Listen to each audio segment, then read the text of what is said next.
Thank you all for coming. My name is Andreas Hamann. I'm one of the co-organizers of this lecture series. And it's my pleasure to welcome you to the 74th Forest Industry Lecture. So 74th Industry Lecture biannually, that's a 37-year history. So we are proud to continue this tradition since 1978. So it's amazing how long that has been going. This wouldn't be possible without our sponsors. And we have a long list. It's become longer recently again. It fluctuates always a little bit over the time that I've been doing this, which is almost a decade now. Yeah, we had below 30, now we're back at 37. So it depends a little bit on the state of the economy, but there's always a strong support, and recently we got more of it again. So thank you for that. And you know, because this is so important and this event really happens because of you, we do make a point of reading out the sponsors at the beginning. So let me take a moment to do this. So our thanks go to Ainsworth Engineered, Alberta Agriculture and Forestry, Alberta Forest Products Association, Alberta Innovates Biosolutions, Alberta Newsprint Company, Alberta Pacific Forest Industries, Altus Geomatics, Canadian Forest Products, Canadian Institute of Forestry Rocky Mountain Section, Cliff Smith Consulting, College of Alberta Professional Forest Technologists and the College of Alberta Professional Foresters, Condermott Environment and Forest Services, DLA Piper, EarthCon, Foothills Research Institute, the research section, 4Corp Solutions, Forest Soil Science, FP Innovates Foreign Tech, Greenlink Forestry, Horseshoe Creek Consulting, H2C Limited, Incremental Forest Technologies, MNP, Miller Western Forest Products, Natural Resource Canada, the Northern Forestry Center, Philippe Robert Enterprises, PwC Canada, Silvercom, Tolco Industries, Wonderwell Contractors, Watertight Solutions, West Fraser Mills, Weyerhaeuser, Edmonton, Woodlands North, and Woodlands Operations Learning Foundation. So this is an impressive list. Thank you very much. Let's give our sponsors a hand. And before I introduce this speaker, I'd like to invite our Dean on the stage to give you a quick address. Stan Blade, thank you.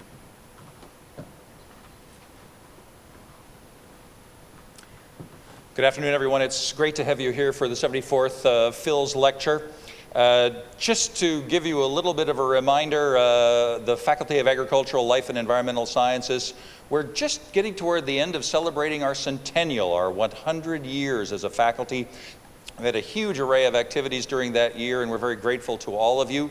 I love the fact that Andreas had to take 3 minutes to read for the sponsors of this particular lecture. We're very grateful to all of you for your support of what's one of the real linchpins of the twice a year for our faculty, and we're very grateful for your support. I would just say 2 things.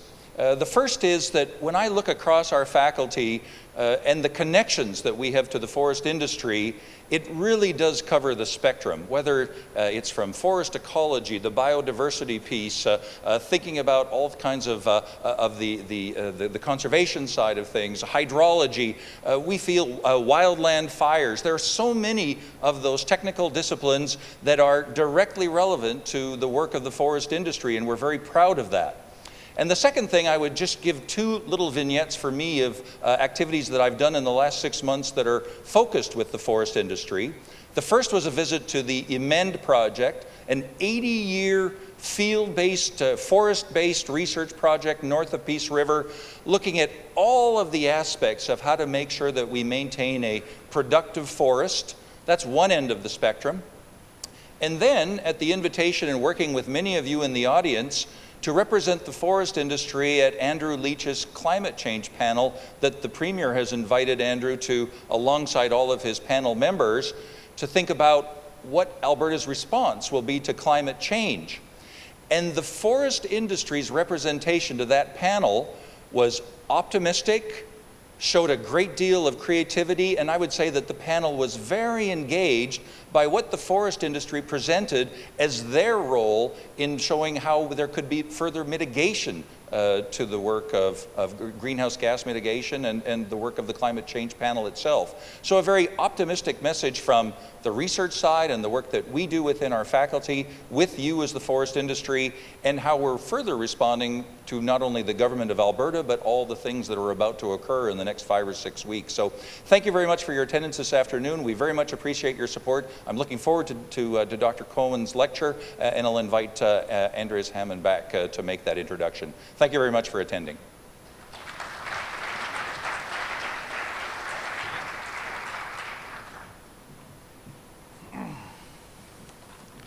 So I'll keep it brief. I do a quick introduction of David Cohen. It's not the usual CV. David worked in the forest industry for about 10 years, I think, before actually getting a formal education, and that was a BSc and a PhD in the Faculty of Forestry at UBC. And that's where he also became a professor quite a long time ago. He's been instrumental in the creation of the Center for Advanced Wood Processing. He created or co-created a Bachelor of Science program in wood products. And there's also an MBA stream of sustainable management and business. That's his brainchild. And we actually later emulated these things here at UFA as well. So he has been very influential in building the UBC forestry program, especially with the emphasis on wood products. His research and consulting has a very international perspective.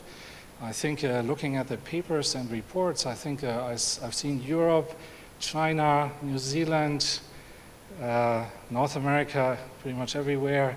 Japan, I don't know, I probably missed half of it, but it's a very international outlook, and I think we'll hear some of these global perspectives today from David. So without further ado, I'd like you to come to the stage and take over. Thank you very much.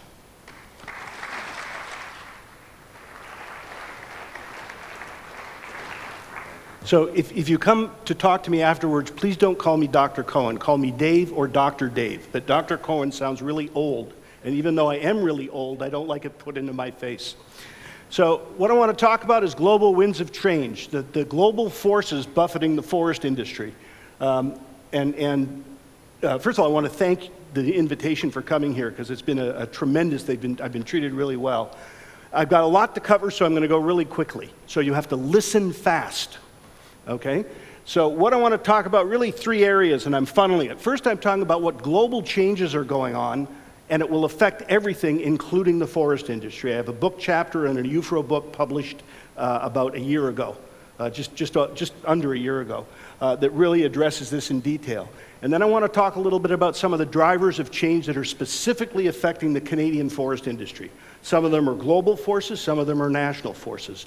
And then some of what the industry response is from a Canadian perspective, which I think is really quite positive and I'm very proud of. So to me, it's really simple. There's really one basic driver of what's going on in the world. And I hate to say it, it's not climate change, it's population growth. And what we've got is we've got tremendous population growth, we've got economic power shift to developing regions, moving from the developed country with a Western perspective to developing regions with a non-Western perspective. That's turning into a squeeze on the world resources and increased environmental degradation. It sounds simple, but it's incredibly complex. If you take a look at the population in 1950, we had about 2.5 million people. I was alive then. The population has tripled during my lifetime. Tripled, 7.5 billion people. It's absolutely astounding. And they're growing, population increasing in developed countries and developing countries. But the real population growth is not in the developed countries, it's in the developing countries. It's in places like China and India and Brazil and Turkey and South America and Africa and Asia. It's not in Europe and Canada and US. So what that's doing is it's causing a real shift in economic power. You know, the US has been the dominant economic force since the Second World War. Prior to that, Britain was the dominant economic force. And we've seen tremendous growth in middle class in developing countries. There are now more millionaires and more billionaires in China than in the US. Are any of you millionaires or billionaires? Okay, so I can't borrow any money from you. So it's just phenomenal, the change. It's not just a change in economic power, it's a change in values. There's similar values between Europe, which was dominant in the economics for many years, and the US that are very different than the value systems of a China or an India or a Brazil. And these are going to be challenges that we're going to have to deal with over the next decades. We're seeing an incredible growing middle class in the world, right? We're basically looking at a middle class that's grown from about 1 billion people to 2.5 billion people and is expected to grow to 5 billion people in the next 5 years. Now that's middle class is defined globally, which is making between $10 and $100 a day. So it's not what we, particularly the Liberal and NDP parties, would call the middle class, but it's the middle class from a global perspective. And the demographics are creating a time bomb of change. When you look at the Arab uprising, a lot of that, and the Arab Spring, every one of those countries had a massive amount of unemployed male youth. And if you get a lot of unemployed male youth, you will have some violence going on. And that's what generated a lot of the change. And you're seeing that in the countries as the middle class, as the economies grew, children survived more, and you had a big bulge in it. In Africa, it's going on right now a lot. Before I go on, I'm going to show you some information on purchasing power parity. If you look at GDP, you can change everything into US dollars and compare it. But a US dollar buys a lot more in India than it buys in Canada. So they do something called adjusting it for purchasing power parity. And what that means is the World Bank takes about 150 to 200 goods and takes a look at what it costs to buy them in one country compared to another country, adjusts the currency to come up with what they call an international dollar, so you can look at GDP based on what people can buy with it, not the actual US dollar. And it's used by a lot of economists, right? So it's based on the concept that it's not a size of a person's income, but what they can purchase with that income, which makes a lot more sense. And if you take a look at it, you can see that developing countries like China and India are going up as a proportion of the world's GDP. And the developed countries like USA and Germany are going down as a proportion of the world's GDP. Same thing's happening with Canada and the UK. They're going down, whereas Indonesia's going up as a proportion of GDP. So we're really seeing that power shift away from the US. This just came out actually about a month ago in The Economist, and we can see that in 1870, Britain was the dominant force, followed by Germany and France. By 1950, the US dominated the economic power, followed by Russia and Britain. By the time we get to 1973, Britain's fallen off, America's come down a bit, and Japan has gone up incredibly, with Germany also increasing. We then see the rise of China by 2010. By 2020, it looks like China's going to supersede the US. And by 2030, it looks like the US goes down to third. America goes down to second, with India coming up and China dominating. This has tremendous impact. For most of us, we have always lived where the US was the dominant economic force. That's changing. That will have great implications. I've talked about the growing middle class. So we got more people living a better life, needing more stuff. More stuff requires more resources. It's not a complicated assessment.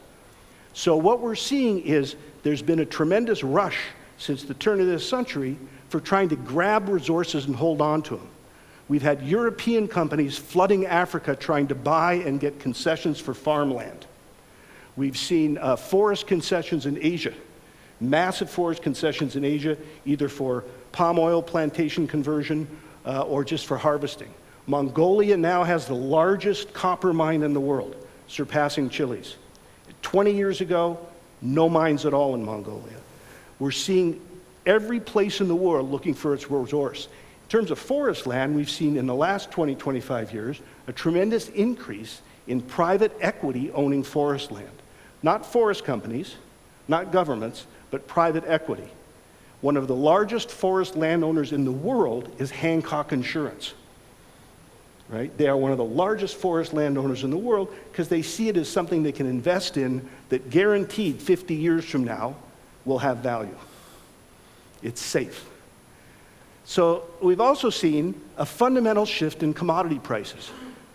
Since 1860, and this one just goes from 1900, we have seen the value of commodity prices jig-jagging and up, going down. That's what we've seen.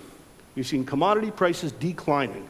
Whenever there happened to be a world war, or another world war, or a Great Depression, or an oil shock boom, they go off that line. But the general trend is clear. They've decreased. That has changed dramatically this century. We have seen a tremendous increase in the value of commodities. Now, someone out there who follows the news is going to say, well, what about the big commodity bust that we've seen in the last 18 months? What about oil going down to $40 a barrel? And I'll get to that in a minute, going down to $40 a barrel. Whoop, I'm going the wrong way here. Well, a lot of the recent collapse in commodity can be placed at the door of China. China got into this habit of being able to grow and grow its manufacturing. So I can remember when China put in its first MDF plant. It was about 2005, 2006. And I was still doing work there. And they put in their first MDF plant. And 3 years later, they had put in many more and were now producing about 15% of the world's supply of MDF. By about 2010, they were producing about 40% of the world's MDF. Well, it got to the point with the Great Recession, they kept putting in new factories, they kept producing more furniture, they started exporting MDF because their furniture manufacturing couldn't use it. And when the world was saturated and the price declined, they put in a bunch more MDF factories. So right now, the world has to increase its consumption to level that off. The price of MDF has dropped, the price of iron and steel have dropped because they put in the largest steel factory in the world after the steel prices bottomed out. They just kept building. They've now stopped building, thank heavens, but it's going to take a while for it to come out. So there's a downturn, and this shows you the downturn till September. And this is just for energy prices, the Bank of Canada Energy Index. And yes, went up, it down, it went way up, it went down, and it's come down again. But it's gone up 31% since the turn of the century. And if you look at September, this is August data, if you look at September's data, it's gone up again, and it's up to 42% greater than the beginning of the century. That's not a bad return for a commodity when you compare it to the decline of the 20th century compared to the 21st century. So yes, it's not booming, but it's sure pretty healthy. For those of you who can remember 1999, we had $10 a barrel oil, right? It's just everybody believed the myth of $200 a barrel oil. And it was never a reality, it was always a myth. People thought that if they repeated it often enough, it might happen. Not true. Now you get a situation where I put some other commodities on here, and we've got energy, we've got minerals and metals, and then blue is forestry, and green is agriculture. And what you notice is that for the non-renewables, they've all gone up in price. They've accelerated much more. Whereas well-managed renewables, which agriculture and forestry are, have stayed pretty flat. The one I don't put up here is fisheries, which is a very poorly managed resource, and that price has gone up because it's a poorly managed renewable resource. But the well-managed, it's flat because you can grow more trees. So what that's leading to, more people living better, wanting more stuff, needing more resources, and that's leading to environmental degradation. As we put the largest copper mine in the world in Mongolia, with not the tightest environmental constraints and considerations, as we put 3 new pulp mills in Uruguay, without the same environmental constraints and considerations as in North America or Europe, it ends up creating problems. So it's leading to some positive things too. Businesses now all focus on eco-efficiency. I don't think there's a forest products company that uses more energy per unit volume produced than they did 10 years ago. They're all using far less energy. They become far more efficient. Eco-efficiency. They use less water, they use less energy, they use less material, they get more product out of each cubic meter of wood. Because that's how you have to operate in today's world. And really what it means is we have to replace the limited non-renewable materials with renewable materials. We can't keep using as much steel. We have to be able to replace it with wood, which is renewable, that we can grow more of. We can't keep, and it goes on and on. So, and this is when people start talking about the bioeconomy, that's what they're talking about. They're talking about replacing our limited amount of non-renewables that we're using quite quickly with more renewables. Here's just a few examples of some pictures. Here's an all-wood car by UPM Biofor that was put out at a show in Europe in 2014. There's just an example of door panels. Tall wood buildings that I'm sure many of you have heard of that are all the rage. And this is a wood-based electronic circuit that's being worked on in the lab in the US. So these are examples of trying to use this miracle material called wood in so many different ways. But this environmental declination can be best described by ecological footprint. And I'm going to get out my cheat sheet so that I actually get this correct, what an ecological footprint is. It's a standardized measure on the amount of land and marine resources required for the human population to have minimal harm on the ecosystems. It's basically trying to live on the interest of our natural capital instead of the principle. And nothing does that better than wood, that we can keep growing.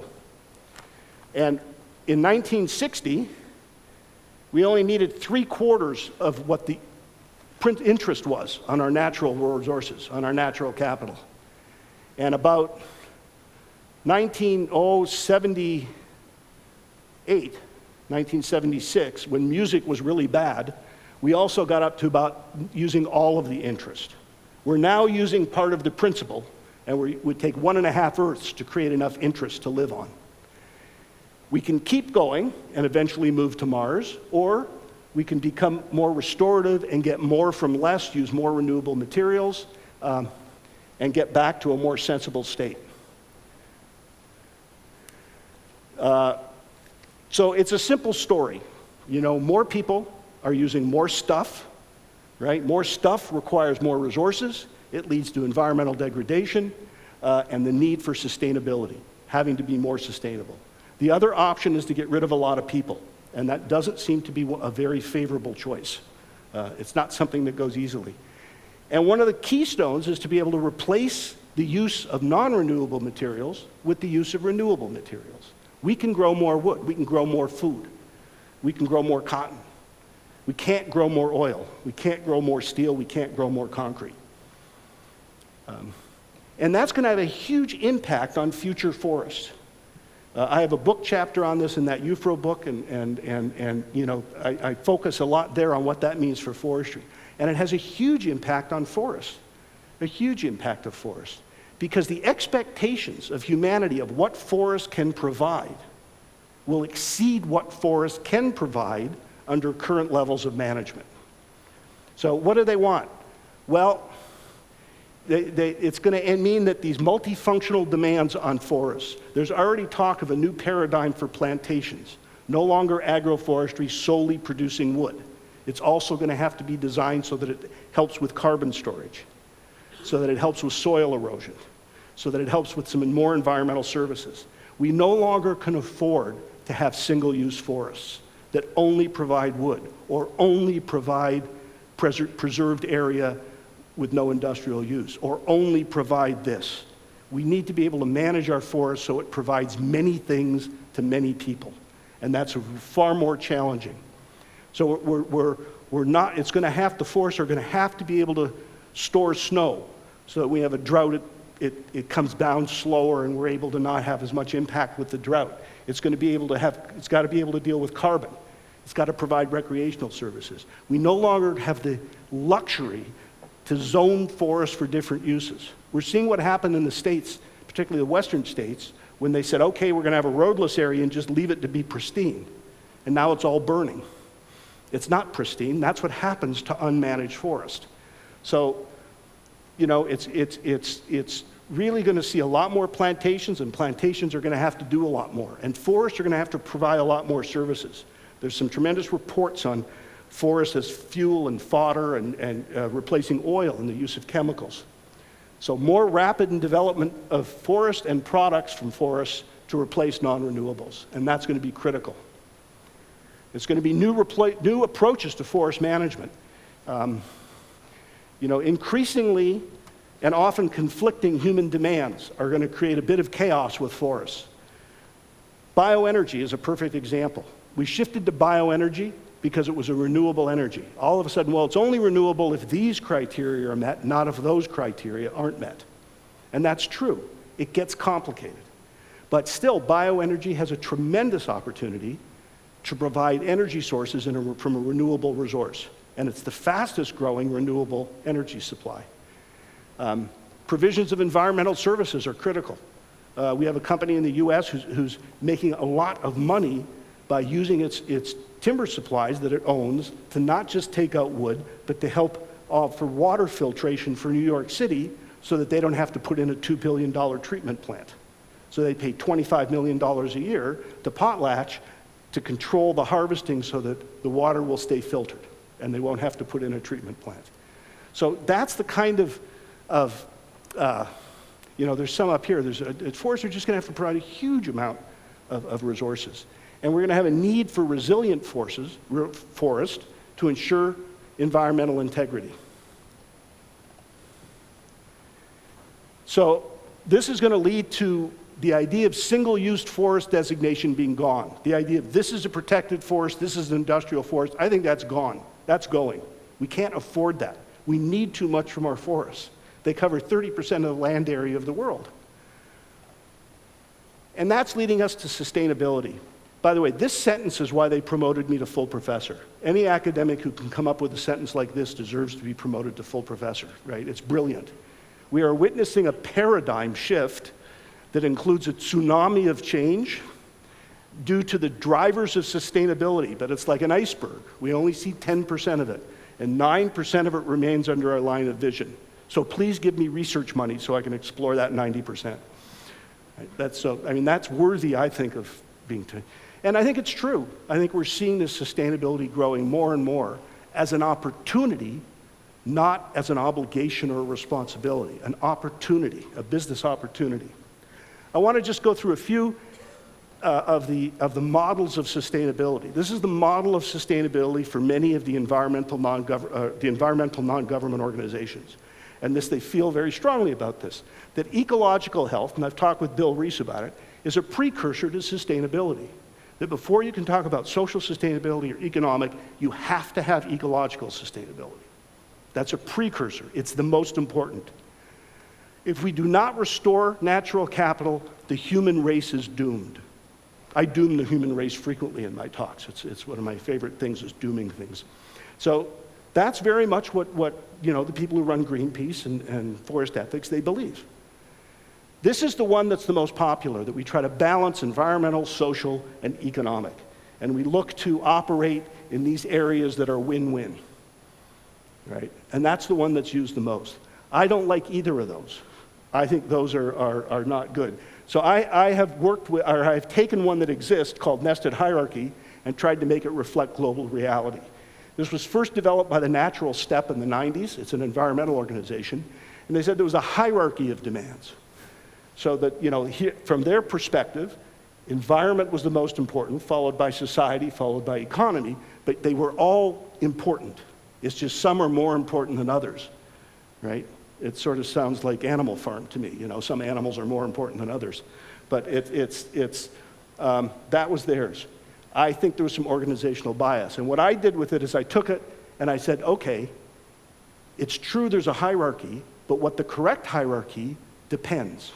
Depends on where you live, who you are, external forces. I've taught courses to people from the Indian Forest Service, Chilean researchers.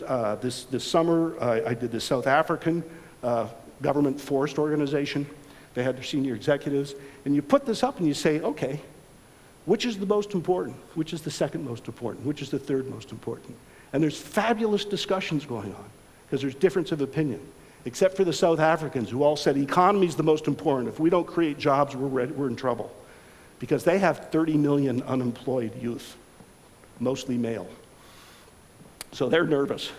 So it depends on context. There's no right hierarchy. It depends on where your society is, what your structure is, how well off it is, what the demographics look like. But it's a good way of saying, for our society, these are how we have to have it. And within a group, it might depend on socioeconomic. If you're well off, you might be more interested in environment because it won't cost you. It's sort of a luxury good, or it can be considered a luxury good. So really, all changes are pointing to sustainability as a key driver for future business innovation. So now I want to go to some of the drivers of change in forestry, right? Both globally and nationally. So we're taking from this big global population, world dynamics, all this big picture stuff and saying, okay, what's happening with the forest sector? But that population stuff is really going to have an impact. The first one is the decline of paper use. The first one's the decline of paper use. This right here is graphic paper, which is anything you write on or read. So it's paper for books, magazines, newspapers, writing paper, computer paper. And I've plotted North and West Europe and the USA and Canada. And right here was when Netscape and the Explorer made public access to the internet available. Up till then, you could have gone with Gopher from the University of Minnesota. But right there, anyone, Explorer was free with Windows, and you could access the internet with it. And that was where the real change came. Took a while to be affected, and it's plummeted. From in the 10 years from 2004 to 2014, newsprint use in North America plummeted. This is from January 2000 to January 2015, and it's newsprint demand in North America. And that is tremendous decline, and it has not leveled off. It declined 14%. It looks like 2015 is going to be about 14%, if projections for the next 2 months are correct. It is just an absolute free fall. Absolute free fall. When you go from almost 1,200 to 200,000 tons, million tons, it's just phenomenal. So that has really hit the Canadian pulp and paper sector because Canada focused on producing NBSK, Northern Bleach, Southern Kraft, for the paper industry, right? And the same things happen for housing. So that's one of the key things is how do you respond to that? And there's been the work with foreign tech with the bioeconomy, there's been cellulose fibrils, there's been nanocellular crystalline, there's been a whole lot of things that are developing. They're going to take time. Canada's a leader in that, but they're going to take time to come to fruition. What the other demand is going to be, we're going to need more. So the second change that's directly affecting is demand for more wood building. Buildings account for somewhere between 25 to 40% of greenhouse gases, the construction and use of buildings.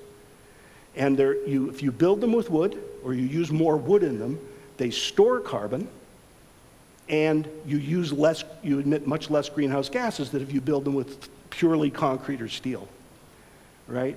The other thing is the use of wood in interior finishes is growing because there is a noted and scientifically proven positive response from people who live in wood houses.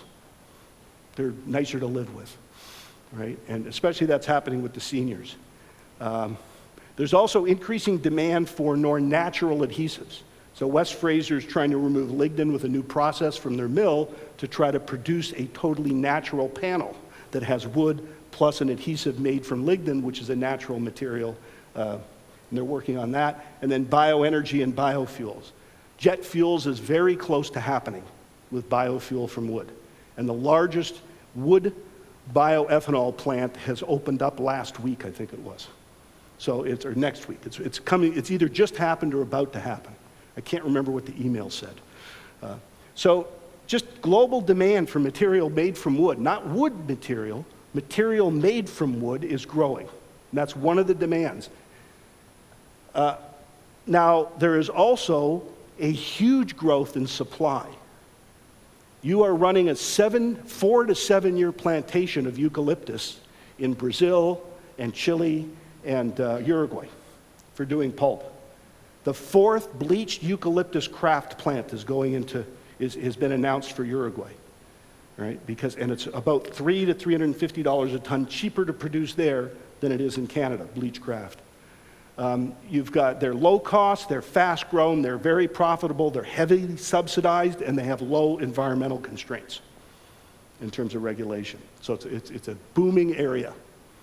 The technology is very weak fiber, but the technology compensates for the weak fiber through genetic modification, computerized process control, pruning, and fertilization. So these plantations where they're fast grown, it's an agroforestry crop, are increasing. We are about to see a wall of wood come from New Zealand. There's a tremendous volume of wood that was planted in the early 90s that has a 25-year rotation coming on stream. Right now, they have no processing facilities. They're exporting it all as logs. And when you look at Chinese imports of New Zealand logs, it's taking off. This is all significant competition for Canadian wood products. So there's a wall of wood of logs coming from New Zealand, pulp from Uruguay and Brazil, and panels from China and Brazil. So we have two models of harvesting. We have the intensive. Let's just not worry about the soil degradation. Let's not worry about the biodiversity. Let's just grow lots of wood fast on this area using fertilizers and lots of water and not have to log many natural forests. Or extensive. We're going to log natural forests. We're going to do genetically, make sure the genetics stay pristine and that we maintain the biodiversity. And, you know, what's the best source for wood, for the growing demand for wood in the world? I don't have the answer, but I know lots of people are arguing this. The people from the southern plantations have one opinion, the people from Canada have another opinion. But it's a real question, which way the world's going to go. The other thing is, for the first time in a long time, we have seen effective market access restrictions for illegal or badly harvested wood, unsustainably managed wood. You have the Lacey Act in the US, which has basically was revised in 2008 so that it affects wood. And many of you have probably heard about the Gibson guitars that were fined $400,000 for bringing in wood illegally that had not been legally harvested. Or the Chinese bedroom furniture, who was fined $60,000. And I can tell you there is great concern in Chinese furniture manufacturing, and it's one of the reasons they've increased the import of lumber from North America, because if they make furniture from lumber from North America, it comes from legal sources, and they can prove it.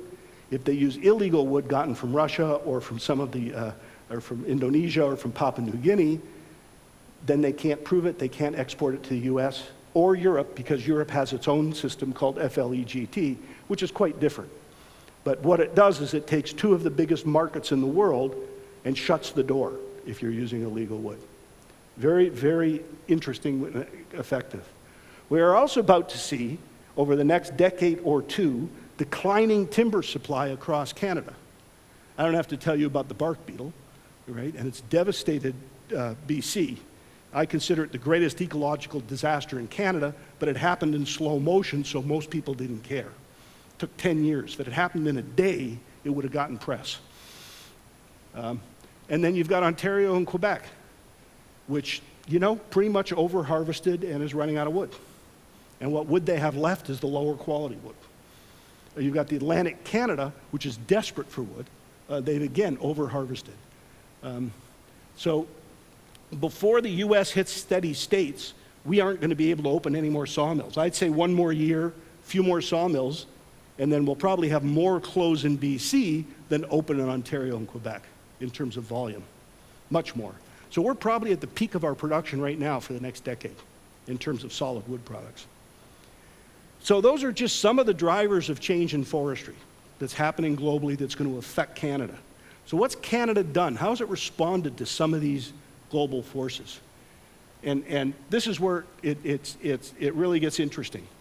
I'm going to check the time again because I don't want to go too long. So this is where it gets interesting. We've seen the regular stuff: mill closures, downsizing, shift to a different pulp.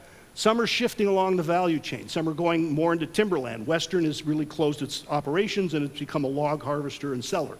Others have moved up the value chain. Domtar is reducing its newsprint and its pulp mills and increasing its diapers. Right? So everyone's doing something different. Some are moving to low-cost regions, closing sawmills in BC and opening sawmills in the southeastern US. And the focus has been on surviving, not thriving. The government response has been very interesting. There's been a tremendous amount of investment federally and some provincially on R&D programs to promote product, process, and business transformation. Unprecedented cooperation between industry and governments, both provincial and federal, and it's been led by the CFS.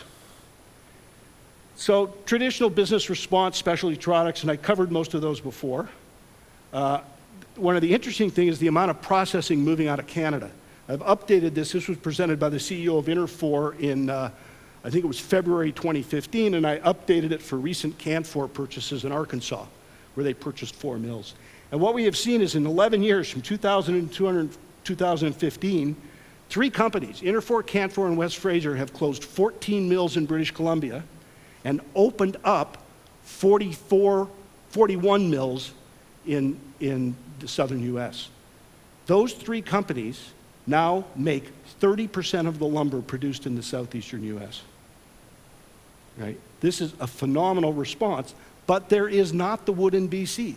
They are closing the mills in BC, 14 mills closed, because there is no longer sufficient timber supply because of the bark beetle.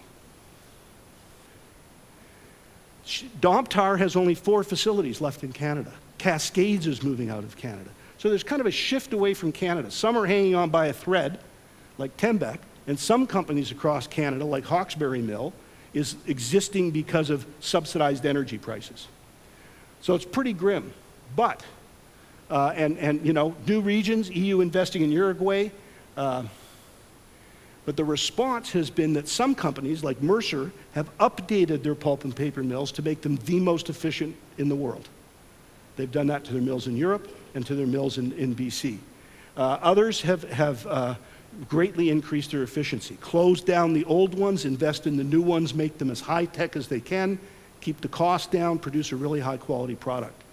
And then there's been some increased subsidies, some of them hidden, some of them transparent, across the world. Whether it's Finland, Sweden, Germany, Canada, or the US, there's all kinds of hidden subsidies now. So we did 55 interviews among 43 senior executives and 12 experts in 31 companies in Northern Europe, the US, and Canada in 2013. And we've done gone through 33 companies in detailed 10 years and annual reports. We'll be upping that to about 50 companies, and found some interesting themes. So what companies actually did okay? Despite all these maelstroms, despite all these problems, despite all these difficulties, some companies are doing fantastic. What was it? One, they had access to capital. They had the low debt ratio. They were able to buy during the downturn when things were cheap. They didn't overexpand in 2004, 2005, and they were able to purchase elsewhere. There was a changing role of operational efficiency. It used to be if you were the most efficient operator, you were successful and really profitable. Now, unless you are one of the most efficient operators, you've gone bankrupt. Right? All it does is prevent failure. It doesn't create success. You have to be efficient. There's no choice. It's not optional. It's essential to be efficient. You need coherent long-term leadership supported by the board. It's got to be a board, senior management, having a direction and going there. Because often, changing direction for companies like turning an aircraft carrier, it takes time, it takes perseverance. And if you make the wrong decision on where to go, the company's toast. And companies are doing it, and they're doing it well. And the degree of financial leverage, again, it's an access to capital situation. Sustainability in forest. And what I have to do is check my time and see if I need to cut this really short. 4:30 wrap up, and it is 3:45. I have lots of time. 4:40, is it 4:45? 3:45. I have lots of time. Okay, background to sustainability in forests. This is the best news story the Canadian forest industry could ever want. They have done amazing things. In the early 90s, the forest sector, particularly in BC, but pretty much across Canada, was under attack. right? People talked about clear cuts visible from the space. By the way, the person who made that claim admitted in a book she wrote that she made it up. It wasn't true, but it was a brilliant piece of public relations, right? It was, Sephora really, but she admitted it. They talked about over-harvesting. In BC, we got so sick of reading headlines about the last untouched valley in BC. By the time you got to the 15th last untouched valley in BC, one got skeptical, you know? I mean, I've been trying to convince my wife that I'm the last best-looking person in the world, and you know, they got as far as the NGOs got. But despite criticizing some of the criticism, the reality was much of the negative press was deserved. We were still doing progressive clear cutting. We were still doing timber mining, not timber management. We were still putting massive amounts of effluent into the air, water, and land when we made pulp. We were using chlorine dioxide or chlorine for whitening the pulp. We put dioxins out through the smokestack, and our waste was just being dumped. So, you know, there was really good reason to be critical. The reaction, well, at first, and I worked for the forest industry then. This is when I was, actually, I left the forest industry. I was just starting at UBC. But the reaction was, no, we're really good. We just have to tell them we're really good, right? But we weren't really good. It wasn't true. Then it was counterattack. Well, they're lying. They're bad. They're not telling the truth. That didn't work either. So we denied some more, and then we kind of searched for some solutions.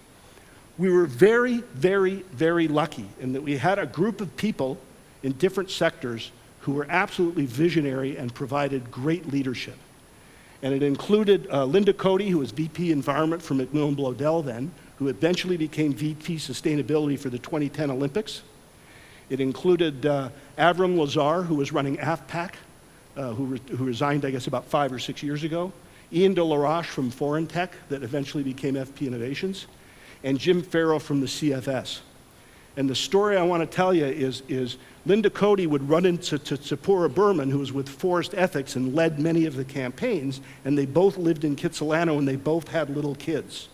And they would pass each other in the street, and they started talking, and they started going for coffee.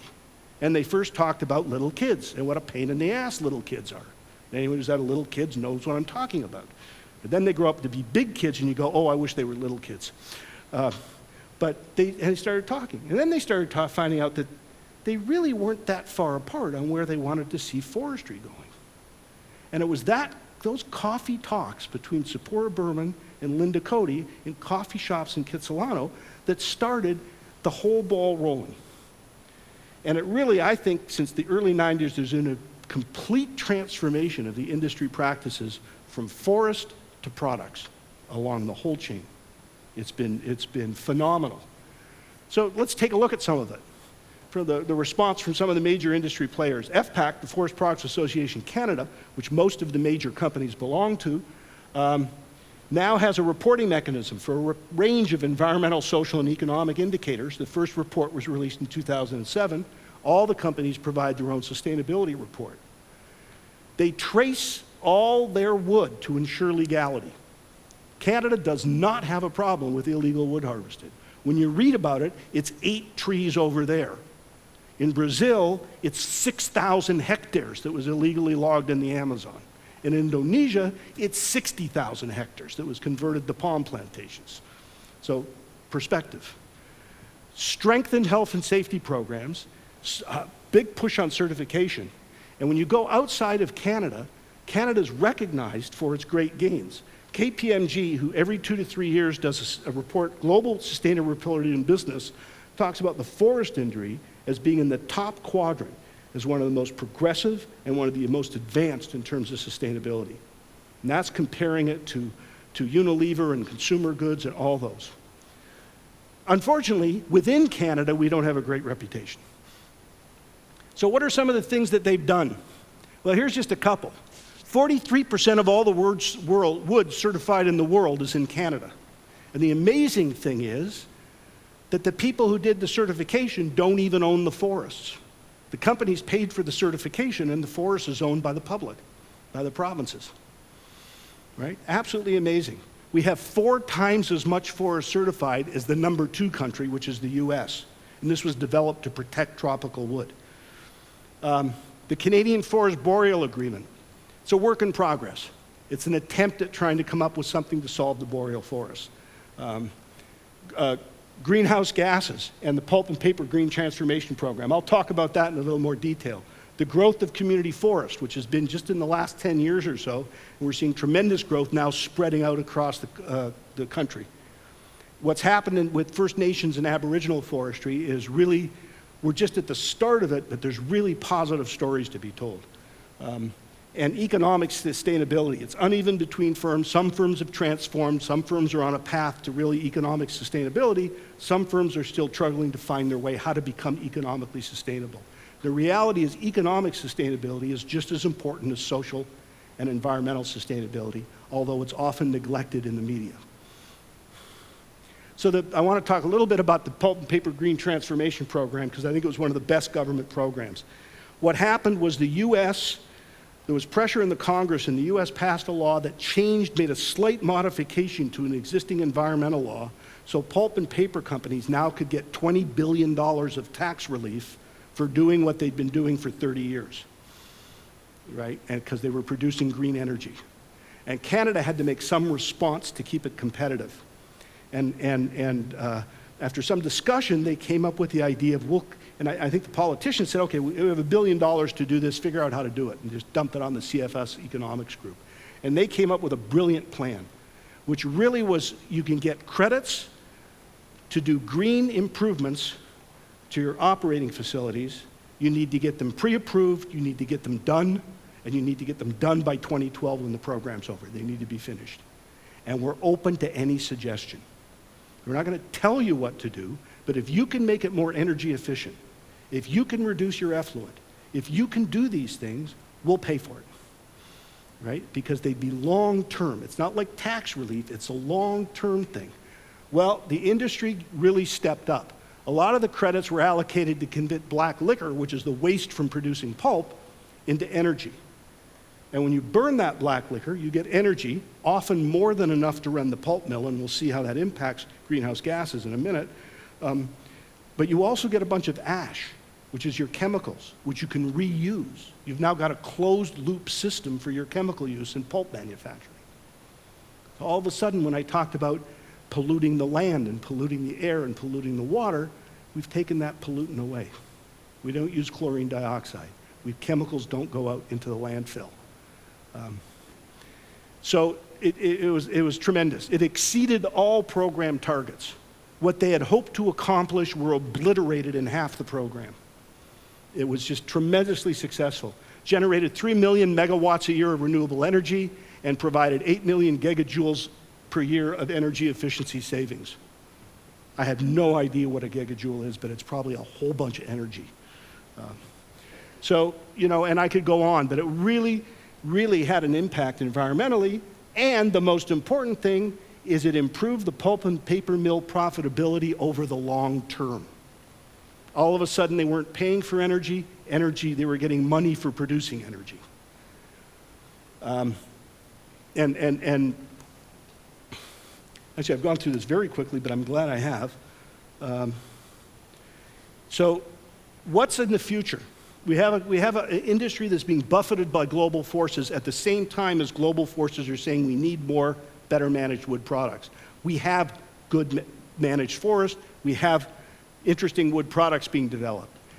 And the future is really going to depend on whether you're a pessimist, a realist, or an optimist. The pessimist says, well, you know, we're just going to keep having kind of couple percent growth in the world, and it's going to shift from the US to Europe, and then the US will go down, and Europe will go up, and China will go down, and India will go up, but we're really into this not much growth for the next 10, 15 years. It's just going to sputter along, right? It's going to be like Japan. The realist says, well, you're right, we're going to have low growth, but you know, it's going to be 1 to 3% a year. It's going to be pretty steady. It's not really going to be sputtering. It's just going to be slow, because the China boom is over, and the oil boom is over. So we're just going to have this 1 to 3% growth with low inflation, which isn't too bad. The optimist, right, who I always listen to when I buy stocks and regret it, The optimist says, well, it's going to be a slow recovery, but happy times are around the door. We're going to have, huge prices for wood. We're going to have great economic growth. We're going to see tall wood buildings. Tomorrow is going to be wonderful. And this is where the little Disney birds come and sing around my head and go, isn't this great? So it depends what you are. I think it's going to be a continuing tough slog, but I think there's going to be good returns for those companies who know where they're going, are focused, and work on developing some of these new products that take a long time. Cellulose fibrils have tremendous opportunity, nanocellulose and crystalline, but we have to develop the markets for these things. And companies are stepping up. Tembec and Resolute have put money together to come up with $10 million to look at developing applications for cellulose fibrils. Kruger's doing the same kind of thing. So, Domtar's looking at nanocellulose and crystalline. The real problem is how do we keep them in Canada and not move somewhere else to do it? And that's where creating a good business environment and supporting the innovation and giving lots of money to short academics for research. Who said that? Someone from the audience say that? So that pretty much is what I wanted to talk about. I went through it quickly because I wanted to make sure I had some time for questions and answers or comments, or I've covered a huge amount of material. A quick summary, we got more people living better, wanting more stuff, needing more resources, causing environmental degradation. We've got global forces. The globalization has meant that we're getting competition from everywhere. The bad part of it is they're very low cost, they have lower environmental standards. The good part of it is as they get wealthier, they get tougher environmental standards. A pulp mill built 6 years ago in Uruguay had to do $300 million of upgrades to meet the new environmental standards. Sounds like 1993 in Canada, for those of us who remember that. Where, gee, we just upgraded 3 years ago and now we got to upgrade the same thing again, and again, and again, and again. That's what's starting to happen in these low-cost regions. Drivers of change that are really forest limited, it's the computers, it's the fact that my students submit their paper electronically, I grade it and I get it back to them electronically. And we're just going to have to deal with that. And there's globally and nationally. And the industry response from a sustainability has been very good, and I think it's been pretty good on a transformation. Some companies are going to go bankrupt. Some more companies are going to go bankrupt. Some facilities are going to get shut down. But the sector as a whole is making the changes it needs to be healthy and sustainable over the long term. That's my talk.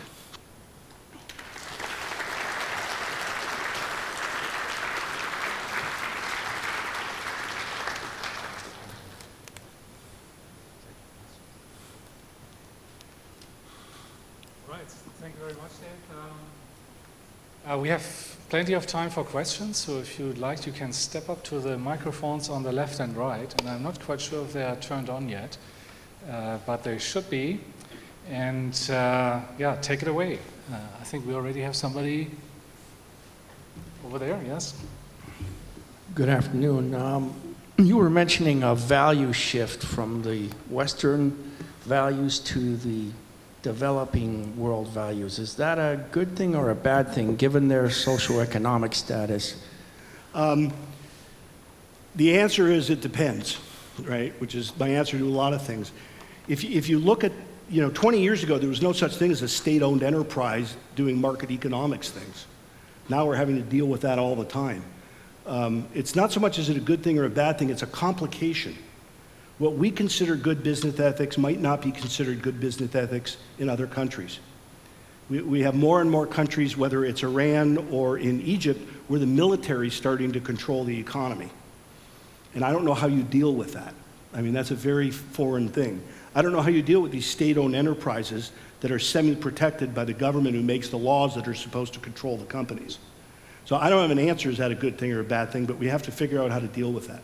We have to decide where it is we draw the line, so if Obama says, well, you can't keep, hacking our businesses' internet, and the president of China says, I agree with you, and then the next day more are hacked.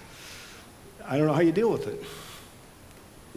Yeah, I'm just wondering how, if our value system is a luxury, we can't hold up much longer.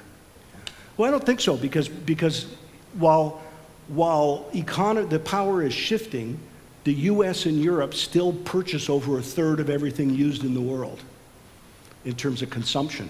And by moving into these market access, they're able to say, you can do what you want, but if it doesn't meet our standards, you can't get past that barrier. You can't come into our market. And they've done that with wood, they've done that with endangered species parts. They can do more of that in terms of social things. And now that it's sort of been brought up and that it's been successful in terms of the Lacey Act and FLEGT in Europe, we're semi-successful, it's just starting. I think you'll see more and more of that. And you know, the biggest problem we have is we have some politicians leading some major countries who say things and then don't follow up. So that makes it difficult to negotiate when you're negotiating from a flexible position. Thank you very much. Yes, good afternoon, sir. Thanks for your speech. I'm just, okay. I had a question. I heard you say that some of the companies that were formerly based in, or that, well, they're still based in Canada, like Canadian Forest Products, they're now closing mills in British Columbia and opening them down in the southeast United States. I was wondering if that's partly because the timber trees grow faster in that they might want to use for their sawmills or their pulp mills. They grow faster in the southern United States where it's warmer. They can grow faster growing species, and so they can stay in competition with other forestry companies, say in other countries, like in the tropics, like in Indonesia or Southeast Asia, that can grow, say, a pulpwood tree like radiata pine or something like that. They can grow it in like 10 years, whereas our forests, where we grow like trembling aspen, it takes like 60, 70 years before they become a harvested tree. Is that part of the reason? It's a small part. The two biggest reasons they're moving there is BC's running out of wood. Okay. So you've had some interesting things where West Fraser closes this mill, and their wood now goes to a Canfor mill, and Canfor closes the mill over here, and their wood now goes. Now each of the remaining mills have enough wood to keep going. But as the rest of the dying and dead pine wood becomes no longer suitable for lumber, we're going to see more mill closures. Okay. And as the mills close, the pulp mills will close because that's the source of their fiber. So that's the number one thing. The number two things is the southeastern U.S. is the second cheapest lumber in the world. The log costs are the second lowest in the world. There's an oversupply of logs for the demand. That's very temporary, because with all the announced refits of sawmills in the southeastern U.S., there's going to be an additional 2.1 million cubic meters of lumber produced by the end of 2016. Because these guys don't just buy mills and operate them, they buy mills, upgrade them, increase their capacity, make them really efficient, and then open them. And when they finish doing that, they're going to produce way more lumber into a housing market that's recovering slowly. So we're seeing quite low lumber prices these days, and that will probably continue. So those are the two main reasons.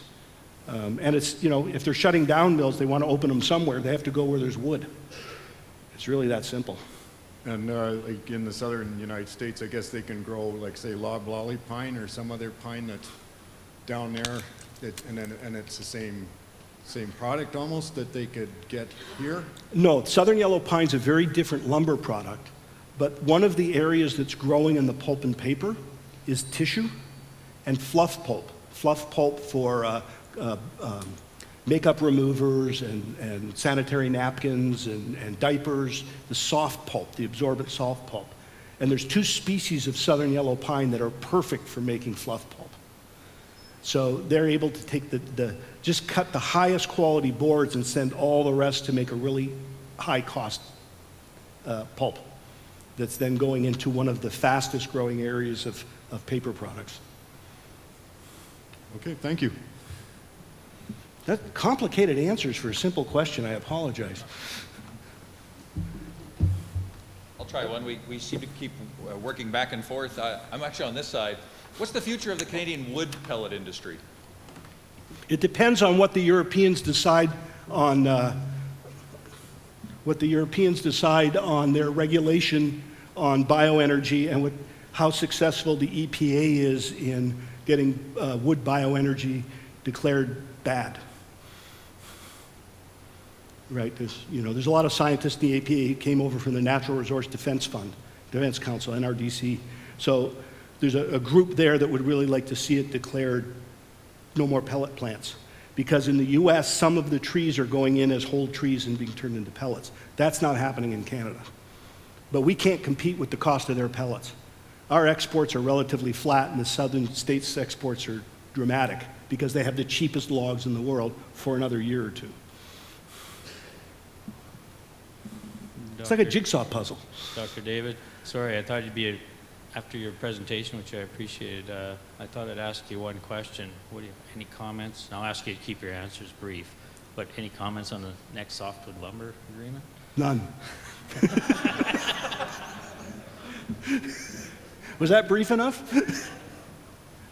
The only thing I hope is they take the secondary wood products out of it.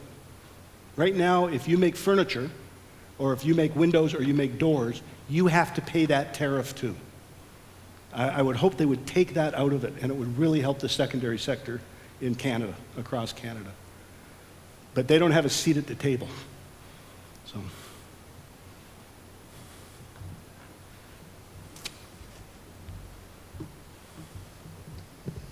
I always look for outrageous statements from Phil speakers, and one of yours was the statement that you would expect to see reserves and that sort of land zoning being a thing of the past in the future. When that happens, I'd like to see what your vision of the social changes that would have to occur before we would ever get to that state. Well, I think we'd have to take a look at, I think if we take a look at the roadless area that basically preserved massive amounts of forest in the Pacific Northwest, one can only say it was an abject failure. If you look at the forests that were set aside for the spotted owl, when they go back and take a look, how has it helped the spotted owl? The answer is it hasn't. Because not managing an area doesn't leave it the same. It's a dynamic area, it changes. So you can go in and manage it without taking out a huge amount of timber. The watersheds of Vancouver are logged. They are logged at 1/10 the rate that its AAC would be to maximize the volume of wood. It's logged to ensure access, so if there's a fire, they can fight it. It's logged to stabilize soils. It's logged to encourage health and resilient forests. But it isn't set aside and nothing goes on there. So I'm not saying we open everything up to massive industrial use. I'm saying we be smarter about those areas we want to keep ecologically intact and manage them to keep them ecologically intact. How you're going to get that by the people that say anything you want to do, you're just trying to log timber, is difficult.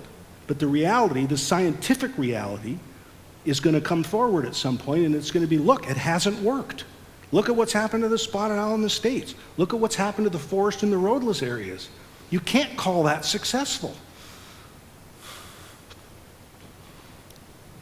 How's that for passionate response?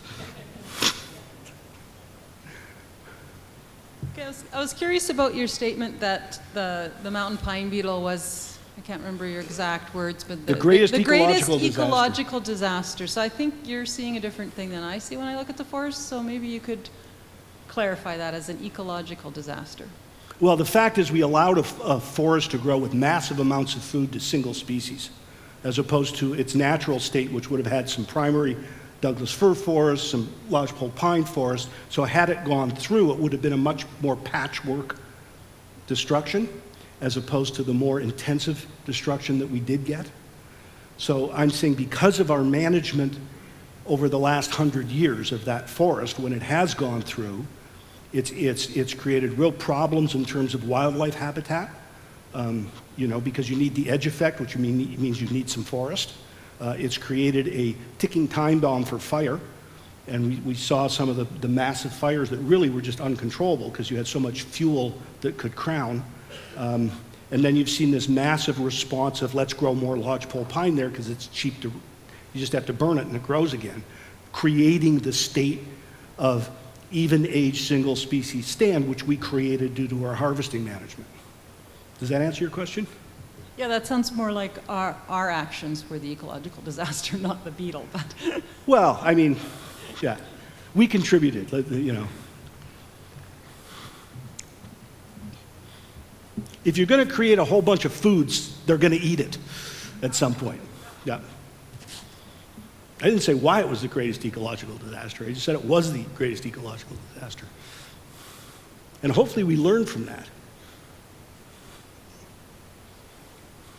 Hi there. I'm just looking for a little input, I guess. You mentioned that the way of, I guess, zoned forests of protected and managed, something like you'd see in New Zealand, if kind of you believe in Canada has gone the way of the past and the working forest might be the way of the future.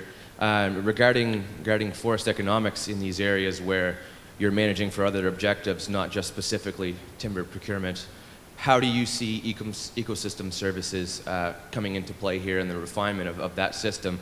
The government in the United States has just announced that this is going to be very important moving forward, and here in Alberta, the ecosystem service framework is just coming into effect. So, in your personal opinion, how important are ecosystem services to supplementing the forest industry's financial? Absolutely critically important, but it doesn't go to the forest industry, it goes to the forest landowner. But it's critical, and ecosystem services are just going to become more and more important. It's you know, we have to have clean water, we have to have clean air, we have to have soil stability. These aren't options. These are requirements. And forests can do that. You know, they can store carbon, they can store nitrogen, they can do all these things, but they have to be managed to do it. They can't just be left alone to do it. And you know, the best example is the Vancouver watershed. There were huge protests. You're dogging, you're doing this, you're doing that. And they just died down because the fact is we have really good water. And there's lots of it, and it's well managed because it's managed for water. One of the side benefits is some wood that covers the cost of keeping the roads so that we can manage it. Not when I say that, so I don't mean that we go, not all the forests are for industrial purpose. You might have 6 objectives, and they might be in order of priorities. No, priorities might change depending on where you are. Does that make sense? Yeah.